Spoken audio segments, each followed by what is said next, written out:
Niklaus Draven hadn't felt fear in 3 centuries. That single fact should have been warning enough when he cut the Prague negotiations short, ended the blood trade agreement 2 nights ahead of schedule, and caught the earliest flight back to London.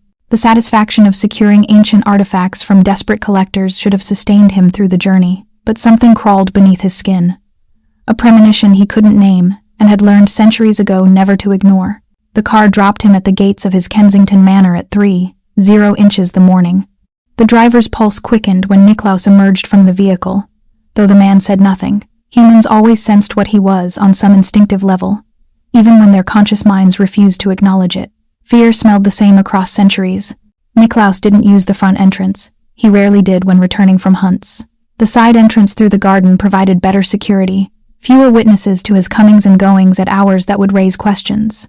The manor loomed above him, dark stone and Gothic architecture that had stood for 200 years, every inch of it soaked in his blood magic, warded against intrusion by anything mortal or immortal. Except something was catastrophically wrong. He froze at the threshold, ancient instincts screaming danger. The wards were intact but disturbed, like ripples on water that had only just settled. Someone had crossed them. Recently, without triggering the defenses he'd spent decades perfecting. Niklaus's fangs descended before conscious thought. 400 years of survival had taught him to read spaces the way scholars read ancient texts. Every shadow held meaning. Every disturbance was a potential death sentence. A heartbeat where no heartbeat should exist. Single, steady, human. The scent hit him next. Jasmine and old paper, leather bindings, and something sweeter underneath. Not the familiar smell of aged wood and his own careful isolation, but something foreign, invasive, alive. His eyes tracked to evidence that confirmed his worst suspicions. A worn leather satchel rested on the table in his entrance hall. Not designer, not expensive, definitely not his brother's reckless taste. Books spilled from it, their spines cracked with use, pages dog-eared by hands that actually read rather than collected. Light spilled from the corridor leading to his private wing, not the calculated ambiance of security lighting, but the warm glow of someone who'd turned on lamps without care for discretion. Someone who felt safe enough to make themselves at home in the sanctuary of a creature who hadn't allowed house guests since 1823. Niklaus moved through the manor with predatory silence, supernatural senses heightened to lethal precision. The drawing room was empty, the library undisturbed. His collection room remained sealed, blood ward still active and untouched. That left his private study, his sanctuary within the sanctuary. The door stood ajar, not forced, opened with casual confidence by someone who either didn't know or didn't care about the significance of that particular violation. Inside, he could hear movement, the rustle of pages, the soft brush of fingers against paper that had survived centuries. Niklaus pushed the door open with barely controlled violence, and froze completely. A woman stood beside his desk in silk pajamas the color of moonlight, honey blonde hair cascading over her shoulders in waves that caught the lamplight. She held a first edition manuscript in her hands, one of his private journals from the 1600s, fingers tracing the handwritten text with reverent care that suggested she could actually read the archaic script. Her pulse hammered in her throat, visible even from across the room. A siren song to hunger that hadn't been properly sated in weeks, but it was her eyes that stopped him, held him frozen like some fledgling vampire, instead of an ancient who'd mastered every instinct centuries ago. Wide, amber, terrified yet somehow defiant as she clutched the manuscript tighter instead of dropping it. She stumbled backward until her spine hit the window behind her, and that's when Niklaus saw it. The confirmation that made his dead heart seize with something between fury and impossible fascination. His reflection didn't show in the glass behind her, but hers did, clear as daylight, framed by darkness where his own image should have been. "What are you?" she whispered, and the question hung in the air like a death sentence. Niklaus forced his breathing to steady, forced his fangs to retract through sheer will that cost him more than it should have. He kept his voice cold, controlled, dangerous in ways that had made grown men weep. "I should be asking you that question." Each word was carefully measured. "You're in my home, touching my private collection, and you can see exactly what I am." The woman's eyes darted between his face and the empty space in the window's reflection. Her lips moved, but no sound came out initially. She was shaking, full-body tremors that made the manuscript tremble in her grip. "I'm Camille." The words tumbled out in a rush. "Camille Laurent. I'm Dorian said I could stay here. Your brother. He said you were in Prague until Friday. I'm so sorry. I didn't know you'd be back early. Niklaus's jaw clenched, fangs threatening to descend again. Dorian, his reckless, impulsive brother who'd spent the last century making decisions without consulting anyone. But this crossed every line he'd drawn in blood and magic. Dorian doesn't have authority to invite anyone here. His voice could have frozen the Thames. Especially not mortals who can apparently see through glamours that have fooled humans for 4 centuries. Camille's eyes widened further, and he realized his mistake. He'd confirmed what she'd seen, acknowledged the impossibility reflected in that window. Show me proof, he demanded, taking a step forward. She moved slowly, carefully, setting the manuscript down with hands that shook but didn't damage the precious pages. Her phone sat on his desk next to a hairbrush, and several items he didn't recognize. She reached for the device, movements deliberate as though approaching a dangerous animal, which, Niklaus thought darkly, showed more intelligence than his brother possessed. She unlocked the screen and pulled up a message thread, holding it out to him with her arm extended but her body still pressed against the window. Maintaining maximum distance, Niklaus crossed the space between them in a movement too fast for human eyes to track. She gasped, but didn't drop the phone. He took it from her fingers, careful not to make contact with skin that radiated warmth he hadn't felt in centuries. The messages were recent, time-stamped from 3 nights ago. His brother's contact photo grinned up at him from the top of the screen. That same reckless smile Dorian had worn since he was turned in 1802. He scrolled through the conversation. Urgent messages from Camille about needing somewhere safe, about being followed, about artifacts and rituals and things no mortal should know about. Dorian's responses were immediate and catastrophically certain. Use Nico's manor. He won't mind. I have the key. Bloodward response is Draven 1624. Stay as long as you need. Touch anything in the study. He's got the best collection in London. He gave you the Bloodward response. Niklaus's voice was granite. Not a question. An accusation. Camille nodded, throat working as she swallowed. He said you'd understand once you knew why I needed to hide. And why? Niklaus handed back her phone, watching her amber eyes track his every movement. Does a mortal woman who can see through vampire glamours need to hide in the home of something she clearly knows is dangerous? Camille's pulse jumped, fear spiking the air between them. But she lifted her chin, met his eyes with something that looked almost like defiance. Because the man hunting me is worse than you are. And despite 3 centuries of perfect control, Niklaus felt something shift in his chest. Something that felt dangerously close to curiosity. Or worse, interest. The silence that followed Camille's declaration stretched between them like a physical thing. Niklaus studied her with the patience of something that had learned to read humans the way cartographers read maps. Every micro-expression, every shift in posture, every spike in her pulse told him a story. And this story didn't fit the pattern of frightened mortals who'd accidentally stumbled into his world. She was terrified, yes. But beneath the fear lay something else. Recognition. As though she'd been expecting to find exactly what she'd found in his reflection's absence. Explain. The command carried 4 centuries of authority that had made lesser creatures kneel. And understand that I can hear your heartbeat. I'll know if you're lying. Camille's fingers twisted together. And that's when he saw them. The marks on her inner wrists. Fading but still visible in the lamplight. Symbols he recognized from Inquisition-era binding rituals. The kind used by humans who'd learned just enough about the supernatural to be dangerous. To themselves and others. I've been working for Julian Crane for 2 years. She began, voice steadier than her trembling hand suggested. He owns the Serpent's Eye Gallery in Mayfair. Antiquities, rare books, artifacts. When he hired me, I thought it was legitimate restoration work. I have a degree in medieval manuscripts from Oxford. I thought... She laughed, bitter and sharp. I thought I was lucky. Niklaus moved to his desk, deliberately putting distance between them. Close proximity made her pulse spike in ways that stirred hunger he needed to control. He pulled out the chair and gestured for her to sit. She hesitated before crossing the room, movements careful as though navigating a cage with a predator. Smart woman. Julian Crane, Niklaus repeated, pulling up the name in a mental catalog of London's occult underground.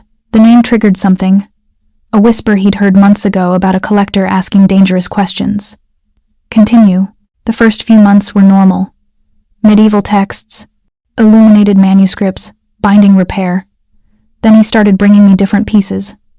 Older, strange. Camille's hands moved as she spoke. a scholar's gestures accompanying her words. Books bound in materials I couldn't identify, texts in languages that shouldn't exist, and every time I touched them, I felt something, like they were reaching back. What kind of something?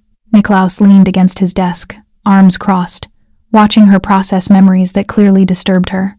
Cold, hungry. Sometimes I'd have dreams after working on them. Dark rooms, rituals, people screaming. Her voice dropped to barely above a whisper. I started losing time. Hours I couldn't account for. I'd wake up exhausted even though I'd slept 10 hours. My doctor said I was anemic, prescribed iron supplements. They didn't help. Niklaus's eyes dropped to the marks on her wrists. When did the rituals start? Camille's breath caught. You know what these are? I've seen them before. Centuries ago. Before the Inquisition ended, certain practitioners learned to extract life force through blood magic. He kept his voice clinical, detached. The symbols act as channels, slow draining over time rather than a single catastrophic extraction. The victim rarely realizes what's happening until they're too weak to resist. He was killing me. Not a question. A realization that made her voice hollow. Slowly, carefully, probably feeding that stolen vitality into something else. Immortality rituals, most likely. Niklaus straightened, ancient fury stirring in his chest. He'd killed humans for less heinous crimes than this. How did you escape? 3 nights ago, I stayed late at the gallery. Julian thought I'd gone home, but I'd left my keys. When I came back, I heard voices from the basement. The door he'd always told me was storage. She wrapped her arms around herself. I saw the ritual chamber. Artifacts I'd restored arranged in patterns. And blood. So much blood. Not mine. Someone else's. And Julian saw you. I ran. I didn't think. Just ran. I made it to my flat. Grabbed what I could. I called Dorian because... She stopped, amber eyes meeting his with sudden uncertainty. Because 6 months ago, he came into the gallery looking at a collection Julian had just acquired. Byzantine pieces. We got talking about medieval history. He gave me his number, said if I ever needed anything. I thought he was just being kind. Dorian doesn't do anything without calculation, even when he pretends otherwise.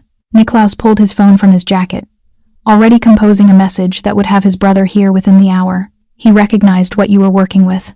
Probably recognized what you are. What I am? Camille's voice pitched higher. I'm a restoration specialist who made the mistake of working for a madman. That's all. Niklaus moved to his collection wall, fingers trailing over spines until he found what he needed. A leather-bound journal from 1487, one of the few texts that documented the gift that appeared in certain bloodlines. He set it on the desk in front of her. Touch it. I don't touch it. Camille's hands hovered over the ancient leather before her fingers made contact.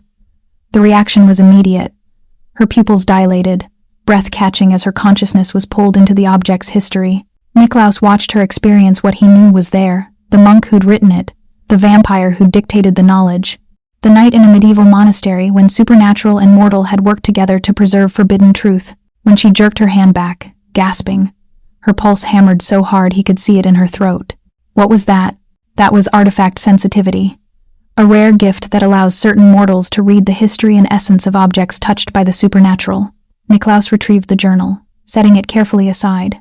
Julian didn't hire you for your Oxford degree, Miss Laurent. He hired you because you're one of perhaps a dozen people in Europe who can identify and authenticate genuine supernatural artifacts, and he's been using you as both detector and battery. Camille stared at her hands like they belonged to someone else. That's impossible. Yet you saw my lack of reflection. You felt the blood wards when you entered. You've been experiencing visions through objects for 2 years. Niklaus pulled out his phone as it vibrated, a message from his security system, and according to the sensors, you've been hiding in this manner for 3 nights, sleeping in guest rooms that should have triggered alarms. But they didn't, because on some level, you recognized this place as sanctuary before you consciously knew what you were seeking. The color drained from her face. I don't remember most of the last 3 days. I remember Dorian giving me the codes, then nothing until I woke up in your study with your books around me. You were drawn to the strongest concentration of supernatural artifacts in London. Niklaus gestured to the collection surrounding them. Your gift led you to safety. Instinct over consciousness. This isn't safety. Her laugh was edged with hysteria. You're a vampire. You just admitted you could kill me. I could. He didn't soften the truth. But I won't. Because Julian Crane possessing someone with your gift is a threat to more than just your life. If he's collecting vampire artifacts and has a living detector, he's building something catastrophic. So I'm what? Leverage? A resource? You're a problem I didn't ask for, Miss Laurent. But you're also someone my fool brother promised protection. And despite his many flaws, I honor family debts. Niklaus moved to the door. You'll stay here. You don't leave the grounds. You don't invite anyone in. And you don't, under any circumstances, enter the East Wing. Those are the rules. Break them, and I'll deliver you to Julian Crane myself. That's not protection. That's imprisonment. Call it what you like. But ask yourself which monster you'd prefer to be imprisoned by. The one trying to drain your life, or the one offering you blood tea for your anemia. Her eyes narrowed. How did you? I can smell it in your blood. Iron deficiency, probably severe after 2 years of ritual draining. I'll have something sent up that will help. He opened the door before pausing. And Miss Laurent? The fact that you can see through vampire glamours means Julian has already changed you more than you realize. Whatever you think you know about what's possible, forget it. Everything you believed about the world was a comfortable lie. Welcome to the truth. He left her sitting in his study, surrounded by 4 centuries of collected supernatural knowledge, looking like a woman whose entire reality had shattered and reformed into something infinitely more dangerous. And despite 200 years of perfect isolation, Niklaus found himself hoping she'd survive what was coming, because something told him Camille Laurent was going to change everything, whether he wanted her to or not. Niklaus found Dorian in the drawing room the next evening, sprawled across the velvet settee with the casual arrogance of someone who knew he was about to be lectured and didn't particularly care. His younger brother looked up from his phone with a grin that had charmed its way through 2 centuries of trouble. Before you start, Dorian said. She was being followed by something that made my skin crawl, and I've walked through vampire purges. So yes, I gave her sanctuary. And yes, I'd do it again. You gave her my blood ward response. Niklaus's voice was cold enough to frost the windows. Codes that took me 50 years to perfect. Access to 4 centuries of collected supernatural artifacts. You invited Immortal with artifact sensitivity into a manor full of objects that could kill her if she touches the wrong one. I invited a woman with a rare gift into the one place in London that could protect her from someone who was literally draining her life. Dorian stood, meeting his brother's eyes without flinching, and I seem to recall you deciding she could stay. So perhaps this lecture is more about the fact that you want her to stay than about my recklessness. Niklaus felt his fangs descend. Get out. Gladly. But first Dorian pulled a folder from his jacket. Information on Julian Crane. Antiquities dealer, occult collector, and apparently amateur ritualist. He's been asking very specific questions about vampire binding relics, the kind used during the Inquisition to trap and torture our kind. The folder hit Niklaus's hands with weight that had nothing to do with paper. He opened it to find surveillance photos, financial records, and a list of acquired artifacts that made his blood run cold. 3 separate fragments of the Sanguis Vinculum, the blood-binding talisman that had destroyed dozens of vampire families before the Inquisition ended. Where did you get this? I have friends in low places, lower than yours even. Dorian headed for the door. Oh, and Nico? She has a mentor, Vivienne Rousseau, runs the Bibliothèque Serpentine in Bloomsbury. Might want to ensure Julian doesn't decide to use her as bait. The door closed behind Dorian, leaving Niklaus with information that confirmed his worst suspicions. Julian Crane wasn't just a collector. He was building something, and Camille had been his unknowing accomplice for 2 years. Niklaus pulled out his phone and made 3 calls. By dawn, Vivienne Rousseau would have security she didn't know existed. By the following evening, he'd know every movement Julian Crane had made in the last decade. He found Camille in the guest room Dorian had apparently designated for her, surrounded by the belongings his brother had retrieved from her flat. She sat cross-legged on the bed with a leather journal in her lap, hair still damp from a shower, wearing clothes that actually fit instead of yesterday's rumpled silk pajamas. She looked up when he entered, and something in her expression had changed. Less terror, more resignation. Or perhaps acceptance. My grandmother kept a journal, she said without preamble. About the sight, she called it. The ability to sense what she called the old things. I thought it was early dementia. Turns out it was family history. Niklaus leaned against the doorframe, maintaining distance that suddenly felt more fragile than he liked. How far back does it go? At least 4 generations that she documented. Maybe further. Camille set the journal aside carefully. She wrote about a vampire in Paris in 1952. Said he saved her life when she accidentally awakened something in an artifact. She never saw him again, but she wrote that he told her the gift was rare, precious, that she should protect it and anyone who inherited it.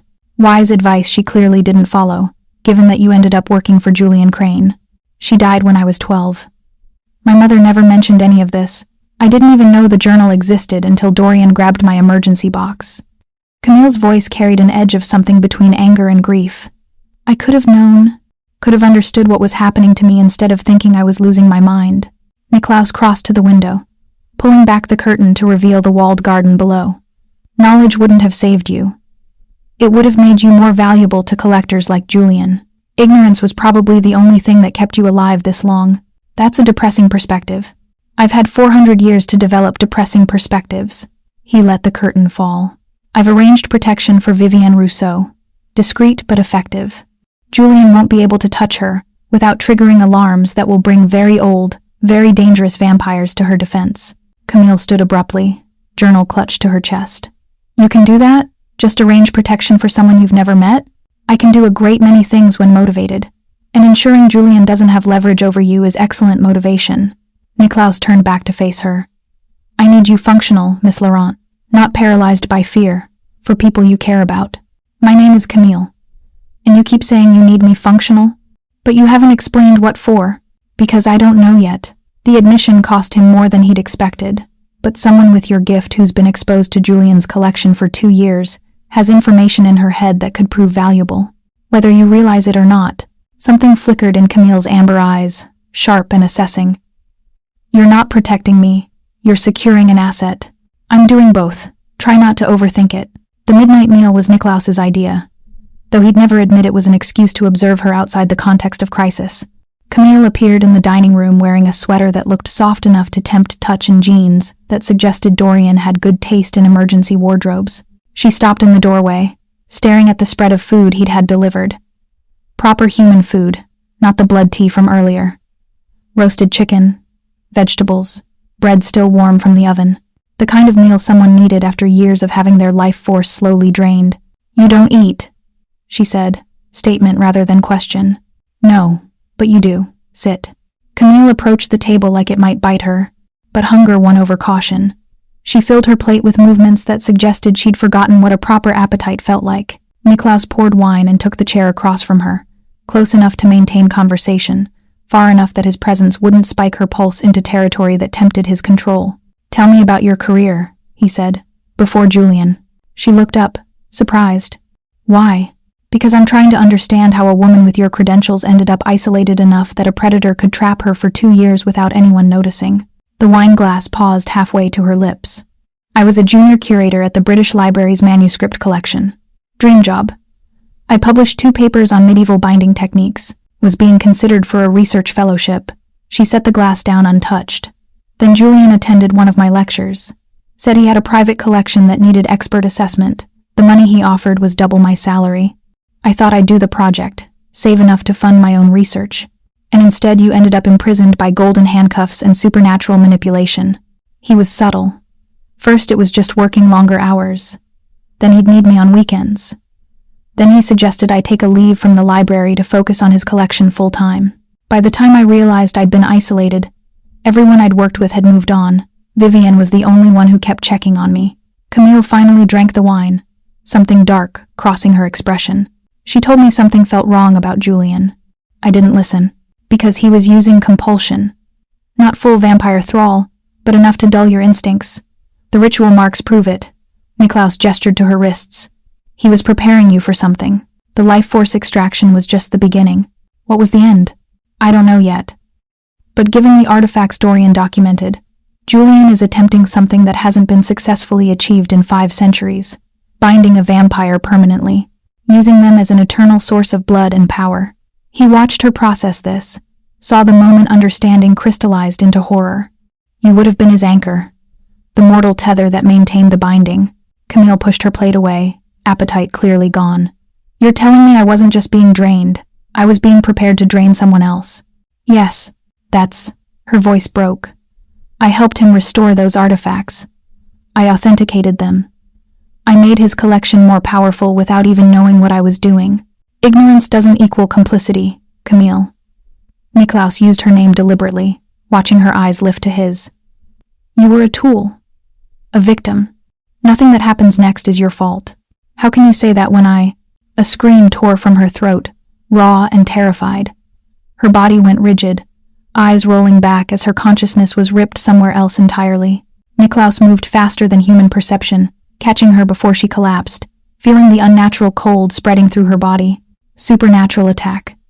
Someone was pulling her consciousness back to a place it had been trapped before. He carried her to the sofa, laying her down as her body convulsed. Her lips moved, whispering words in a language that predated English. Ritual phrases. Julian's ritual phrases. Camille. Niklaus gripped her shoulders, forcing his voice into the timbre that could cut through supernatural influence. You're not there. You're here. With me. Fight it. Her eyes snapped open, amber gone completely black. He's calling me back. The marks. They're still active. He can still reach me. Not while you're under my protection. He can't. Niklaus bit into his own wrist, ancient instinct overriding centuries of careful distance. Drink. My blood will burn out his claim. I can't. You die or you drink. Choose. Now. Camille's survival instinct won. Her mouth closed over the wound, and Niklaus felt the pull of her feeding like electricity through his veins. Not the erotic pull of vampire thrall, but something else. Recognition, as though his blood knew her blood, recognized something compatible and precious and worth protecting. When her eyes cleared to amber again, she jerked back, horror written across her features. What did I just... Saved your life. Niklaus withdrew his wrist, watching the wound close with supernatural speed. Julian maintained a connection through the ritual marks. My blood severed it. He can't reach you anymore. You just made me drink vampire blood. Her voice pitched toward hysteria. What does that mean? Am I going to turn into... No. Transformation requires death and complete blood exchange. What you consumed was medicine, nothing more. Though you may experience enhanced senses for a few days. He stood, giving her space to process. You should rest. The nightmares will be worse tonight as your system purges Julian's influence. I don't want to be alone. The admission hung between them, vulnerable and terrifying in ways that had nothing to do with supernatural threats. Niklaus knew he should refuse, should maintain the distance that had protected him for 2 centuries, should remember that attachment to mortals ended in grief and ashes.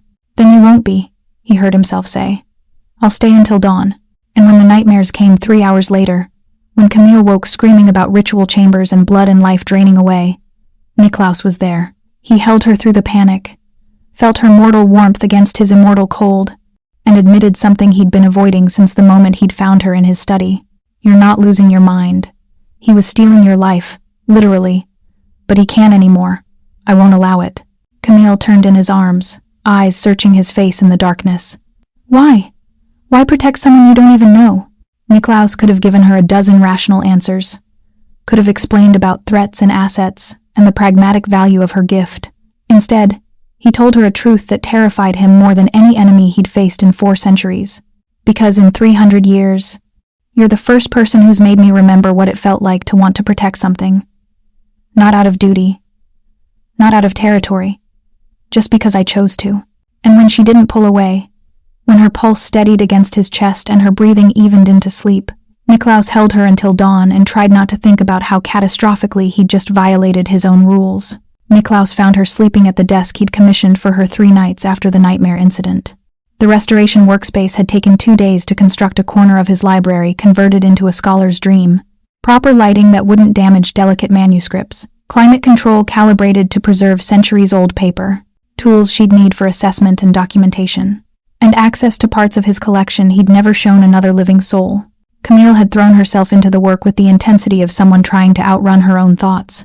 Her artifact sensitivity had grown exponentially since consuming his blood, to the point where she could identify a manuscript's supernatural origins without touching it. She'd catalogued 43 pieces in 5 nights, each notation precise and thorough in handwriting that belonged in medieval scriptoriums. He watched her sleep, honey blonde hair falling across pages of careful documentation, and felt something dangerous tighten in his chest.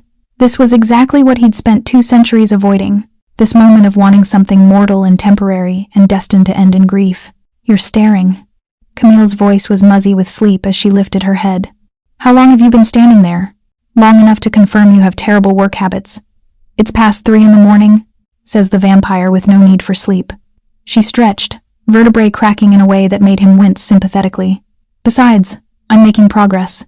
Your collection is extraordinary, Niklaus. Some of these texts shouldn't exist. They're from periods when vampire knowledge was supposed to be completely suppressed. I've been collecting for 400 years. One develops resources. He moved closer, studying the manuscript open before her. A treatise on blood magic from 1347, written by a vampire physician who'd tried to cure the plague. What can you sense from this one? Camille's fingers hovered over the page without touching. Desperation. Grief. Someone who cared enough to try saving mortals even when it was futile. And, she frowned, concentration deepening. Guilt, like he blamed himself for not being powerful enough to stop it. His name was Giacomo. He was my mentor for 50 years before the plague took everything he'd tried to protect. Niklaus's voice carried weight of memory that time hadn't lightened. He walked into sunlight the day his last patient died. Said immortality without purpose was just extended suicide. I'm sorry. Camille's hand found his without apparent thought, warmth bleeding into cold. That's why you isolate yourself. Because everyone you've cared for has either died or chosen to die.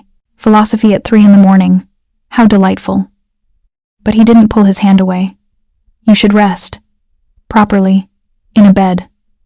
Revolutionary concept. I know. In a minute. I want to show you something first. She pulled a folder from beneath her notes, flipping it open to reveal photographs.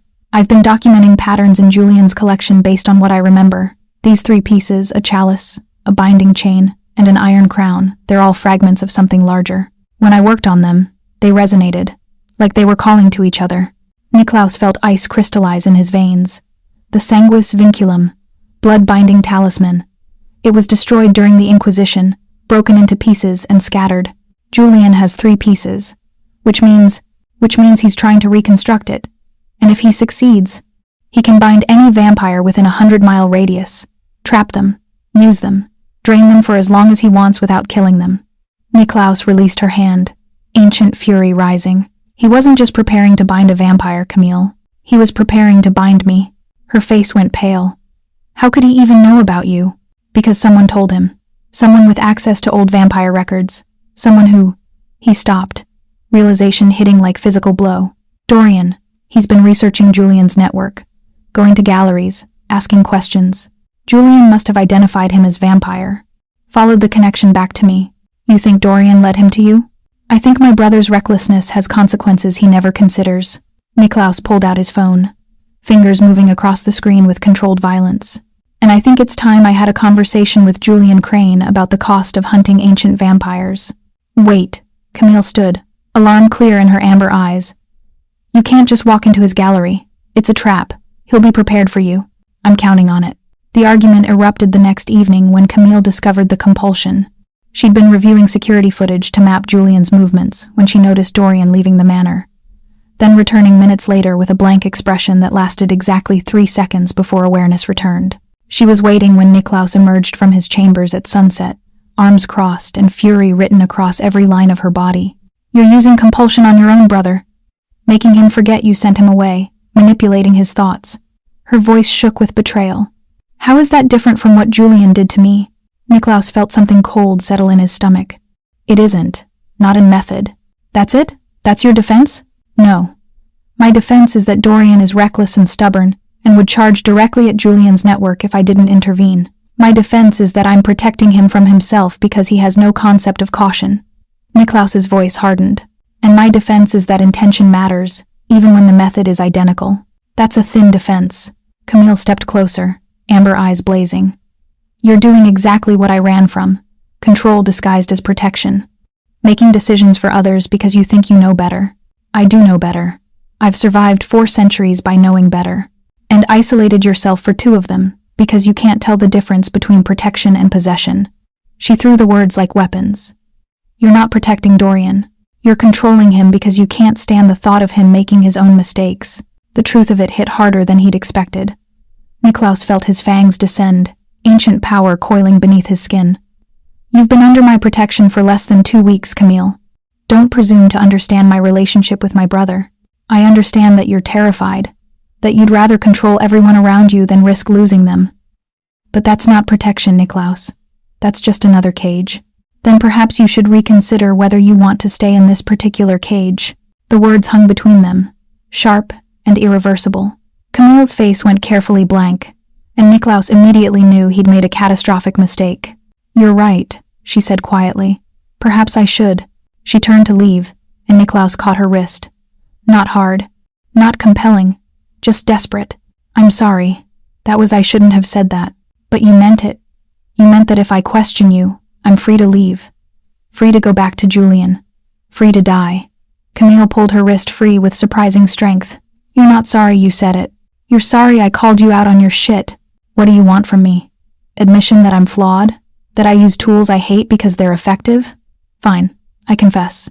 I've spent 400 years becoming exactly the kind of monster who values control over connection. But at least I'm honest about it. Are you? Because from where I'm standing, you're lying to yourself more than anyone. She moved toward the door. I'm going to my room. Don't follow me. And don't you dare use compulsion to make me forget this conversation. The door closed with devastating quietness, leaving Niklaus alone with truths he'd spent 2 centuries avoiding. He found Julian's gallery 90 minutes later, fury sharpening every sense to lethal precision. The Serpent's Eye occupied a Georgian building in Mayfair, all elegant facade hiding Serpent's Nest underneath. The door was unlocked. Invitation or trap, Niklaus didn't care which. Julian Crane stood in the center of his showroom, surrounded by artifacts that hummed with stolen power. He was younger than Niklaus expected, maybe 40 in human years, with the kind of polished appearance that came from money and the cold eyes that came from using people as tools. Lord Draven, I've been expecting you. Julian's smile was practiced, empty. Though I admit I thought it would take another week before you came looking for answers. Where are the sanguis vinculum fragments? Direct. I appreciate that. They're safe. Being prepared for their eventual purpose. Julian gestured to a chair Niklaus didn't take. You must understand. This isn't personal. You're simply the most powerful vampire in London, which makes you the most valuable.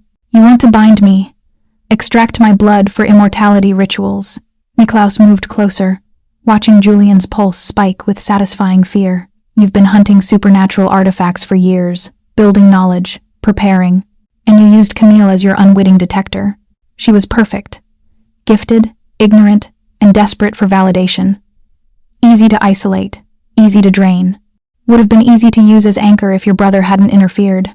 Julian's facade cracked, showing the obsession underneath. But perhaps this is better. She's become attached to you. That attachment makes her an even more effective tether. She's under my protection. You'll never touch her again. Protection. Julian laughed, bitter and sharp. Is that what you call locking her in your manor? Using compulsion on those around her? You're no different from me, Draven. We both collect what's rare and precious. We both use others to achieve our goals. The only difference is you've had 4 centuries to perfect your methods. The silver blade came from nowhere, cursed metal burning through supernatural flesh before Niklaus could dodge. Julian moved with speed that suggested supernatural enhancement, striking twice more before Niklaus's ancient power overwhelmed human reflexes. The fight was brief and vicious. Niklaus could have killed him easily, but corpses couldn't reveal where they'd hidden binding talismans. He left Julian broken but breathing, surrounded by shattered artifacts and the wreckage of his carefully constructed gallery. Tell me where the fragments are, or the next time I come back, I'll turn you and leave you sealed in a coffin for a century. Let you experience immortality as eternal imprisonment. Julian's blood-flecked laugh was genuinely amused. The fragments are already where they need to be. In 3 days, the binding ritual completes whether you cooperate or not. And Camille? His smile was vicious. She's the key. Her blood, her gift. Everything she is becomes part of the binding. You can protect her all you want, Draven. But she's already been claimed. Niklaus left the gallery with Julian's words ringing in his ears, and cursed silver burning in 3 places the human had managed to strike. The wounds would heal, but Julian's revelation wouldn't. Camille met him at the manor entrance, eyes widening at the blood soaking through his shirt. What happened? Confirmation that Julian is further along than we thought, and that you're in more danger than I realized. He let her guide him to the study, feeling the silver poison working through his system. He's planning to use you as an anchor. Your blood, your gift, everything. Then we stop him. Camille grabbed medical supplies he didn't need, but she clearly needed to provide. We find the fragments. We destroy them. We end this. You don't understand. He's marked you, claimed you through the ritual work you did. Even my blood can't completely sever that. Niklaus caught her wrist as she reached for his wounds. I can protect you from him physically, but the supernatural connection remains. Then we break it. Together. Her fingers found the first wound, pulling fabric away from cursed silver embedded in supernatural flesh. I'm not running, Niklaus. And I'm not letting you face this alone just because you're terrified of caring about something mortal. The wound extraction was painful and intimate. Camille's hands were steady as she removed each piece of cursed metal, ancient poison hissing as it left his system. She cleaned each wound with the care of someone who'd studied restoration, understanding how to preserve what was precious. I'm sorry, Niklaus said as she worked. For what I said earlier, about you leaving, I didn't mean it. Yes, you did. You meant it because you're scared. Because everyone you've ever cared for has left or died, and you're trying to push me away before I can do the same. Camille's eyes met his, amber and knowing. But I'm not leaving. Not because you compelled me. Not because I have nowhere else to go. Because I choose not to. Camille, let me finish. Her hand pressed against his chest, palm flat over his silent heart. I know what you are. I know what you're capable of. I know you've spent 2 centuries isolating yourself, because loss is easier to avoid than endure. But I'm choosing this anyway. Choosing you, even knowing it's complicated and dangerous, and probably catastrophically stupid. The space between them collapsed like gravity. Niklaus felt himself lean forward, felt her breath on his lips, felt centuries of careful control dissolving into this singular moment of wanting something he shouldn't have. Then Camille pulled back, eyes wide with sudden fear. I can't tell if this is real or your nature. What if I'm just drawn to vampire allure? What if everything I feel is just supernatural manipulation and I'm too blind to see it? The rejection stung worse than cursed silver.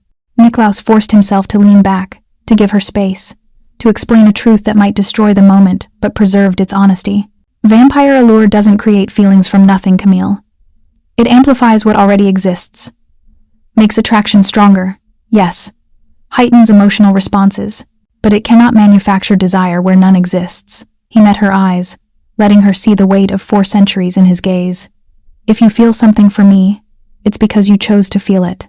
My nature only makes it harder to ignore. How do I know the difference? You don't. Not with certainty. That's the price of being involved with something immortal and inherently manipulative. His honesty was brutal because she deserved nothing less. But I can tell you this, I haven't consciously used allure on you. Not once. Everything you feel, you've felt without my interference. Camille's hand remained pressed against his chest, over the heart that no longer beat but somehow still remembered how. And what do you feel? Terrified. Furious at my brother for bringing you here. Desperate to protect you from Julian and equally desperate to protect myself from you. Niklaus captured her hand, holding it gently. And attracted in ways that make me understand why Giacomo walked into sunlight. Because immortality means knowing exactly how this ends. Watching you age. Watching you die, carrying that grief for centuries after you're gone. So what do? We finish this. We stop Julian. We break whatever claim he has on you. And then, Niklaus released her hand. Then you decide if centuries of eventual grief are worth whatever time we might have together. Camille nodded slowly, something settling in her expression that looked like acceptance. And you? Have you decided? Niklaus looked at the woman who'd shattered 2 centuries of careful isolation in less than 2 weeks, and admitted a truth that terrified him more than any enemy he'd faced. I decided the moment I held you through your nightmare and didn't want to let go. The message arrived at dawn, slipped under the manor door with the kind of theatrical malice that suggested Julian had been watching too many period dramas. Niklaus found it when he checked the perimeter wards, a cream envelope sealed with red wax that smelled faintly of blood and desperation. Inside, a single photograph. Vivienne Rousseau bound to a chair in what looked like Julian's ritual chamber, terror written across her refined features. And beneath it, words in precise handwriting. Trade, her life for Camille's cooperation. Midnight tomorrow. Come alone or she dies screaming. Niklaus was still staring at the photograph when Camille emerged from her workspace, hair disheveled from another night spent cataloging instead of sleeping. She took one look at his expression and crossed the distance between them. What happened? He handed her the photograph without speaking. watched the color drain from her face as understanding crystallized into horror. Vivienne, he has Vivienne. Camille's voice was hollow, stripped of everything except guilt. This is my fault. I brought this to her doorstep. This is Julian's fault, his choice, his escalation. Niklaus took the photograph back before she could spiral further. And it changes nothing. You're not going anywhere near him. She's there because of me. Because I ran to you instead of letting him drain you to death? Instead of becoming his anchor for vampire binding? Your survival instinct was sound, Camille. He moved to his office, already pulling up surveillance feeds and contact lists. I'll retrieve Vivienne. You'll stay here where the wards can protect you. No. The single word carried weight of absolute conviction. I'm going with you. Not negotiable. Neither is this. Camille planted herself between him and the door with the kind of stubborn courage that made his dead heart ache. She's my mentor, my friend, the only person who didn't abandon me when Julian isolated me from everyone else. I'm not hiding while you risk yourself to clean up my mess. This isn't about pride or guilt. This is about keeping you alive. Niklaus felt his control fraying. 4 centuries of careful restraint cracking under pressure of caring about someone mortal and breakable. Everyone I've ever cared for dies, Camille. Everyone. I won't watch you. He stopped, the confession catching in his throat like broken glass. Camille's expression shifted, understanding bleeding into something that looked dangerously close to grief. Won't watch me what? Die? That's going to happen eventually anyway. Whether it's tomorrow in Julian's ritual chamber or decades from now in a hospital bed. You don't get to control when or how. I can delay it. I can keep you safe. You can't. You've survived 400 years, Niklaus. You know mortality better than anyone. She moved closer, hands gentle on his chest. You can't protect me from being human. You can only decide whether you're going to let me make my own choices, or treat me like Julian did something to be controlled for its own good. The comparison hit like holy water. Niklaus caught her wrists, not restraining but desperate. That's not fair. Neither is asking me to hide while people I love are in danger. Dorian's voice cut through the tension like a blade. She's right, and you know it, even if admitting it kills you. Niklaus turned to find his brother in the doorway, expression carrying weight of knowledge that suggested he'd been listening longer than was polite. Dorian moved into the office with the casual arrogance that had survived 2 centuries of being the younger, reckless sibling. You're going to tell her no. She's going to go anyway. You're going to follow her into danger while trying to protect her from herself. Julian's going to exploit that predictability. Dorian perched on the desk edge. Unless you actually trust her to be part of the solution instead of the problem you're trying to solve. This isn't about trust. No, it's about 1,624. About Annabelle and the children. About the fact that you've spent 4 centuries punishing yourself for not being able to save them from vampire hunters who targeted them specifically to hurt you. Dorian's voice softened. It's about the fact that you've been alone for 200 years because you decided attachment was the real death sentence. Camille's eyes widened. You had a family? I had a wife and 2 children. Mortal. Hidden from vampire politics as much as possible. Niklaus felt the words dragged from somewhere deep and deliberately buried. They were killed by hunters who wanted to send a message about vampires corrupting humans. I was forced to watch, unable to save them, unable to die with them. Just survive. And remember, the silence that followed was profound. I'm sorry, Camille whispered. I'm so sorry that happened to you. Don't be sorry. Be alive. Be safe. Let me ensure this time is different. But even as he said it, Niklaus knew the argument was already lost. He could see it in her expression. The same stubborn courage that had made Annabelle refuse to hide when danger came. This time is different, Camille said quietly. Because I know what you are. I understand the risks, and I'm choosing to face them anyway. She pulled her wrists free gently. You can lock me in this manner. Use compulsion to make me forget. But that makes you no different from Julian. Is that really who you want to be? Niklaus looked at the woman who'd shattered his careful isolation, then at his brother who'd survived 2 centuries of watching him choose loneliness over risk. He thought about Annabelle's final words, begging him to live even if she couldn't. About Giacomo walking into sunlight rather than endure the grief of loss. About 400 years spent believing survival required absolute control. If we do this, he said finally, you follow my lead. No heroics, no unnecessary risks.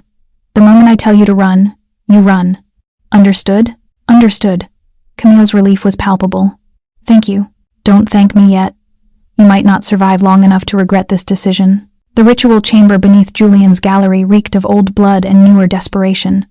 Niklaus could smell Vivienne's fear from 3 floors above, mixed with incense and the copper tang of active blood magic. Julian had prepared well, layering wards that would have deterred younger vampires. But 400 years of experience meant Niklaus knew how to dismantle what desperate humans had cobbled together. Camille waited in the gallery above with Dorian, armed with an iron blade and instructions to run if things went catastrophic. Niklaus descended alone, every sense heightened to lethal precision, expecting ambush and finding something worse. Vivienne was alive but barely conscious, bound to an altar carved with symbols that predated the Inquisition. Julian stood beside her with the assembled sanguis vinculum fragments arranged in a triangle around them, each piece glowing with stolen power. Lord Draven, punctual. I appreciate that. Julian's smile was genuinely pleased. Though I notice you came without Camille. Unfortunate. Her presence would have made this cleaner. Release Vivienne. Your quarrel is with me. My quarrel is with mortality. You're simply the solution. Julian gestured to the binding circle. 400 years of vampire blood. Imagine what I could achieve with that. Imagine the immortality I could extract. You'd be dead before you extracted the first drop. Perhaps. But what's death compared to the possibility of living forever? Julian's hand moved, activating the talisman with words in a language that made the air itself scream. The binding hit Niklaus like chains forged from his own power. Ancient magic designed specifically to trap and hold creatures like him. He felt his strength seize, his will compressed into something small and manageable. Julian's smile widened as Niklaus fell to his knees. Supernatural power turned against itself.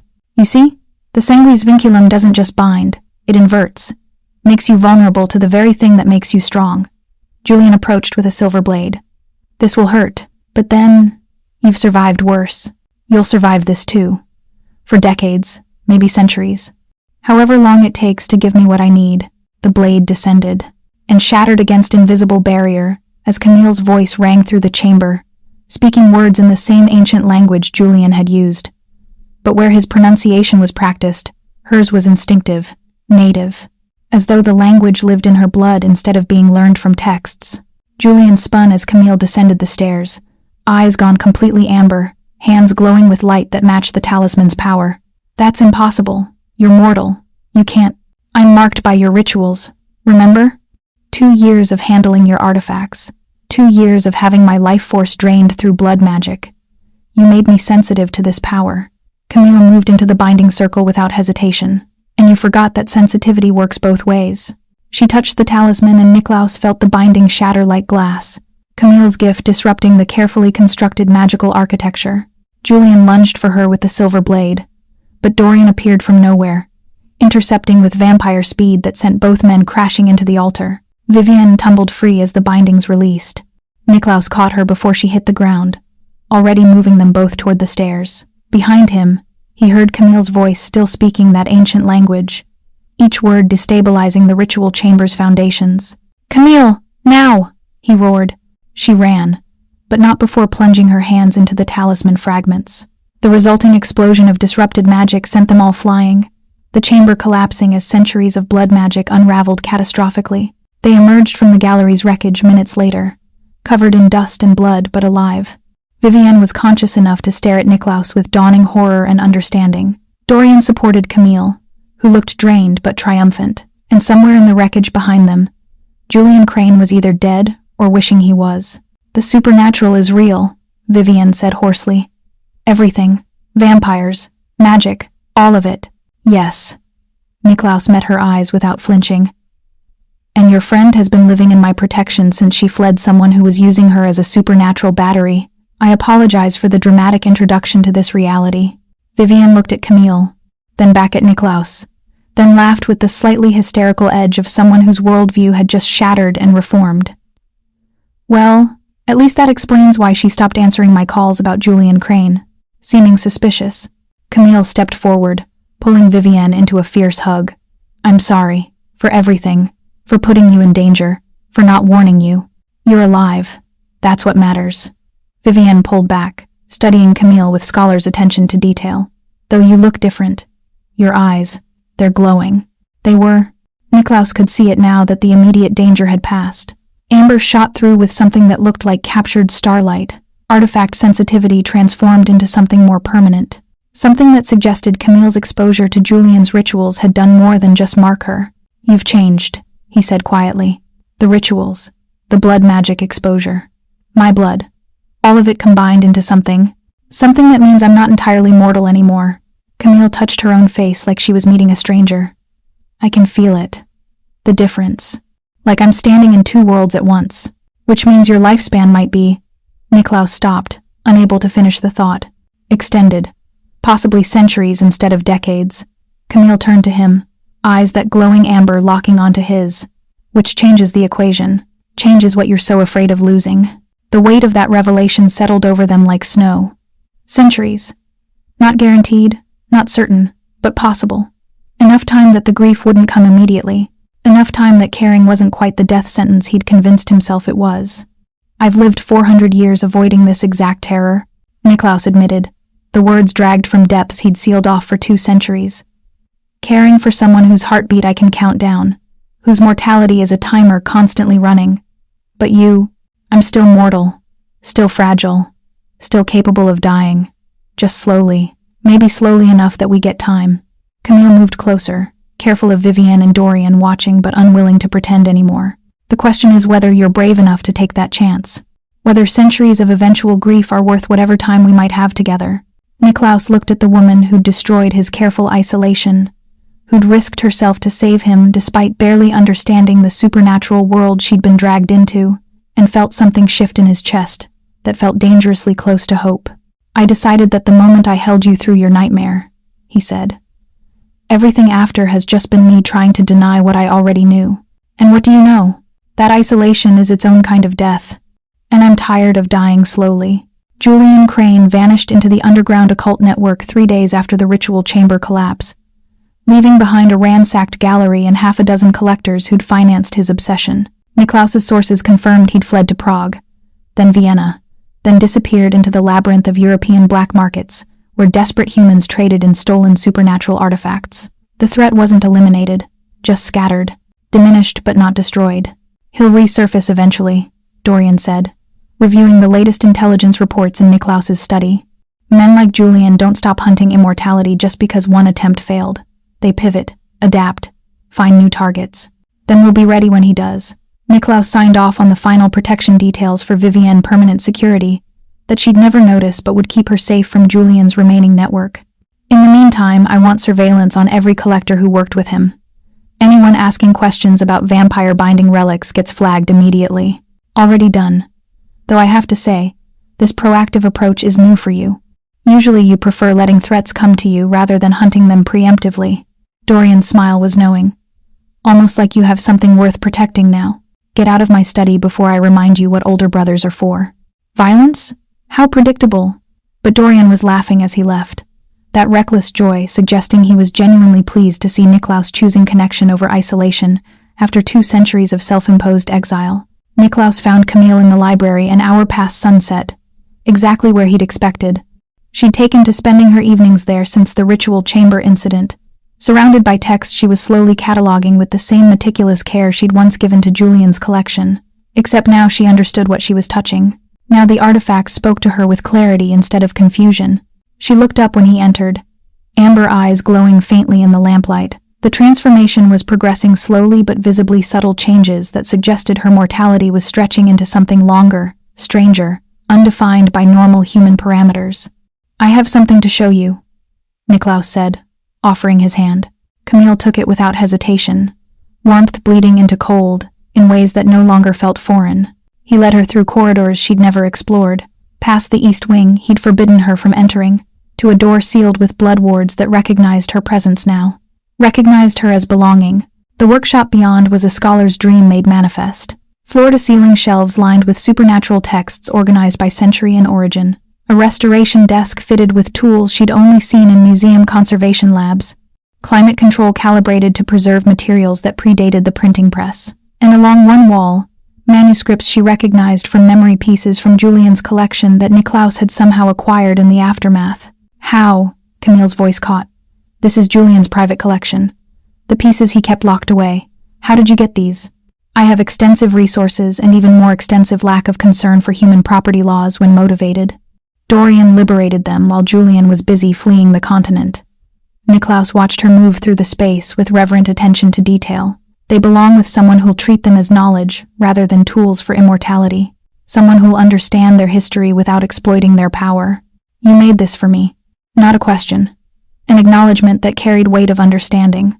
I made this because watching you work in that corner of the library was like watching a master craftsman operate in a workshop designed for amateurs. You deserved proper space, proper tools, access to collections that will challenge your abilities. He moved to stand beside her at the desk. I made this because you made it impossible for me to go back to the world where this manor was a fortress instead of a home. Camille turned to face him fully, amber eyes searching his expression for something she apparently found. You made it impossible to go back to the mortal world. I didn't want going back to feel possible. Is that a problem? It should be. It should terrify me that you're offering me everything I've ever wanted professionally, while simultaneously making it impossible to imagine leaving. Her hands found his chest, palm flat over silent heart, but it doesn't, because every night I stay here, I'm making the same choice. Knowing how this ends. Knowing you'll watch me age eventually, even if it takes centuries. Knowing you'll lose me, and I'm choosing that grief for both of us. Niklaus caught her hands, holding them gently. I've feared this for 3 centuries. Feared attachment. Feared caring. Feared the inevitable grief that comes from loving something mortal. But Giacomo was right. Fearing grief means I've been grieving life itself. Already mourning you before I've even had you. Already treating you as a loss instead of a gift. And now? Now I'm asking you to stay. Not as someone I'm protecting. Not as a mortal who stumbled into a vampire's world. Not as an asset or a responsibility or any of the rational justifications I've used to keep you here. His voice dropped to something raw and honest that he hadn't allowed himself in 200 years. Stay as mine. However long that lasts. However it ends. Just mine. The silence between them held weight of 4 centuries of isolation, needing 2 weeks of transformation. Camille's pulse hammered against his palms. Mortal rhythm that would fade eventually but persisted for now. Her eyes glowed with light that suggested she was becoming something between mortal and supernatural, undefined by normal parameters of either. Yours, she said finally. For whatever time I have, which might be longer than either of us thinks. The transformation is progressing. I can feel it. Like my mortality is stretching instead of counting down. Like Julian's rituals and your blood and my own gift, combined into something that exists in multiple timelines simultaneously. Camille's voice carried wonder and uncertainty in equal measure. I might age slowly. Might live centuries. Might have time to explore every text in this collection, and still have decades left to find more. Or you might not. Supernatural transformations are unpredictable. You could have centuries or years or anything in between. Niklaus pulled her closer, needing the contact like oxygen. But whatever time we have, I'm choosing to stop counting it like currency and start living it like gift. That's horrifyingly sentimental for a vampire who spent 2 centuries perfecting emotional detachment. Blame Dorian. He's been aggressively insufferable about my sudden personality transformation. Camille laughed, the sound bright and genuine in the space that smelled of old paper and new possibilities. When do I get to use this workshop? Whenever you want. It's yours. Everything here is yours. Access to collections that scholars would murder for. Freedom to catalog and restore and explore without anyone draining your life force or using your gift for their own purposes. He gestured to the manuscripts lining the walls. Though I do have one request, which is my history. 400 years of existence documented in journals I haven't let anyone read since I wrote them. I want you to work with them. Catalog them. Maybe even write something comprehensive about the early vampire years in London. Niklaus moved to a locked cabinet, retrieving volumes bound in leather that predated the Enlightenment. I want you to know me. Not just what I choose to show you, but what I've been, what I've survived, what I've become. Camille took the journals with reverent care, opening the first volume to reveal handwriting that had evolved across centuries. You're trusting me with your entire history, everything you've hidden for 400 years. I'm trusting you with considerably more than that. I'm trusting you with the possibility of something I haven't allowed myself since 1624. Connection. Partnership. Something that feels dangerously close to hope. He watched her turn pages that documented nights he'd thought were private forever. and hoping you don't run screaming when you realize exactly what kind of monster you've agreed to belong to. I've seen what you are, Niklaus. I felt it when the binding tried to take you. When your power turned against itself and you still fought to protect Vivienne. When you could have used compulsion on me a dozen times but chose honesty instead. Camille set the journal down carefully. You're not the monster you think you are. You're just something ancient trying to figure out how to be gentle after centuries of surviving through strength. That's a generous interpretation. It's an accurate one. Vivienne's visit 2 nights later was the final confirmation that their world had irrevocably changed. She arrived at sunset with tea and the kind of determined composure that suggested she'd spent the last week processing revelations that would have broken lesser scholars. Camille met her at the door, and Niklaus watched from the study as they embraced like survivors of the same catastrophe. You look different, Vivienne said, studying Camille with the attention to detail that made her an exceptional manuscript curator. Your eyes. The way you move. You're changing. I am. Slowly. Into something that exists between mortal and supernatural. Something that might mean I have centuries instead of decades. Camille led her to the drawing room, where Niklaus had arranged proper tea service, because some mortal rituals deserved respect. But I'm still me. Still your friend. Still someone who appreciates good tea and terrible academic gossip. And still involved with a vampire who nearly killed Julian Crane for threatening you. Vivienne's gaze found Niklaus as he entered. Lord Draven, thank you for the protection. Though I have to say, discovering the supernatural exists because I was kidnapped by an immortality-obsessed antiquities dealer is not how I imagined my academic career progressing. I apologize for the dramatic introduction to this reality. Had circumstances been different, the revelation would have been considerably gentler. Niklaus poured tea with the precision of someone who'd mastered the ritual across multiple centuries. Though I suspect you've already begun researching what you experienced. The scholar in you couldn't resist. I've been reviewing every historical account of vampire sightings in London from the 1600s forward, cross-referencing with unexplained disappearances, mysterious patron funding for arts and sciences, and preservation of texts that should have been lost. Vivienne accepted the tea with steady hands. You've been operating in this city for 400 years, funding research, protecting knowledge, operating as something between predator and guardian, an accurate assessment, though I'd prefer if that information remained confined to this room.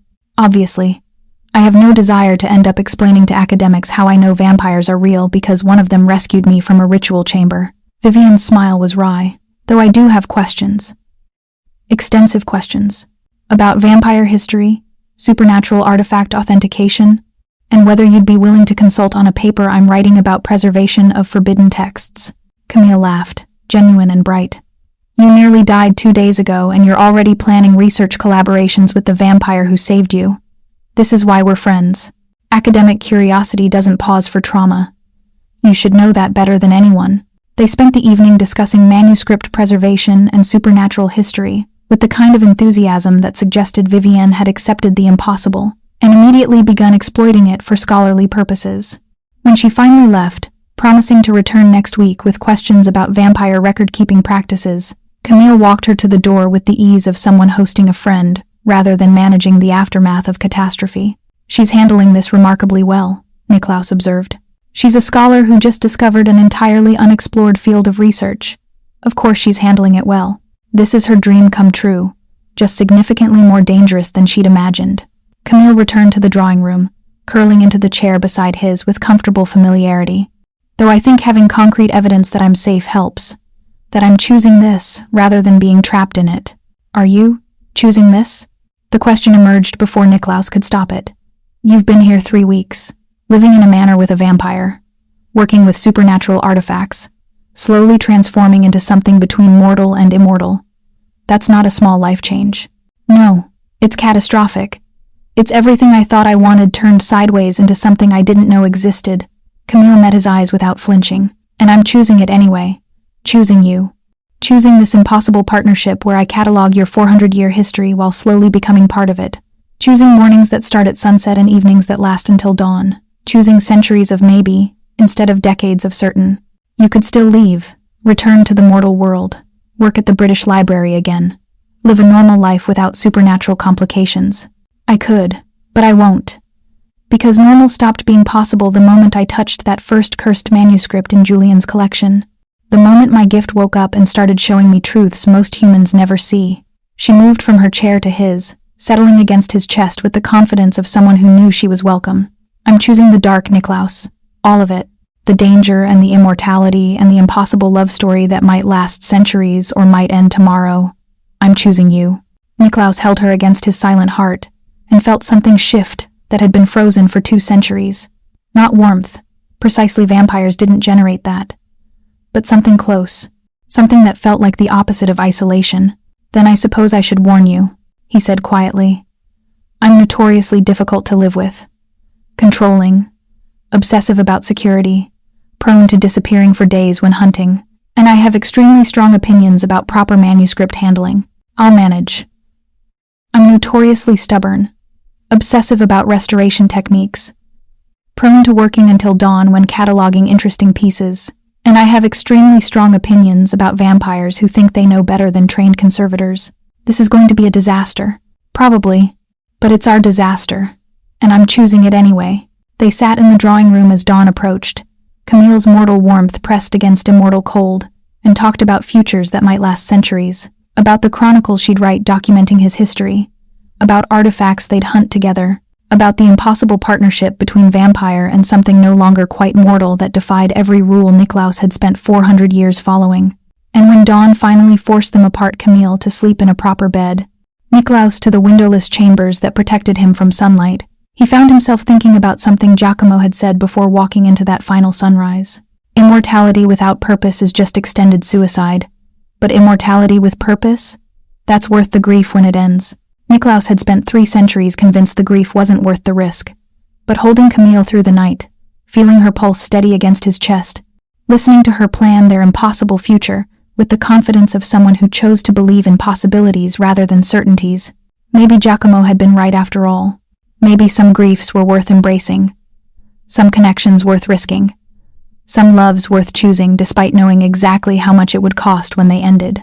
And maybe, just maybe, Camille's transformation would give them centuries to explore that question together, before the inevitable grief arrived.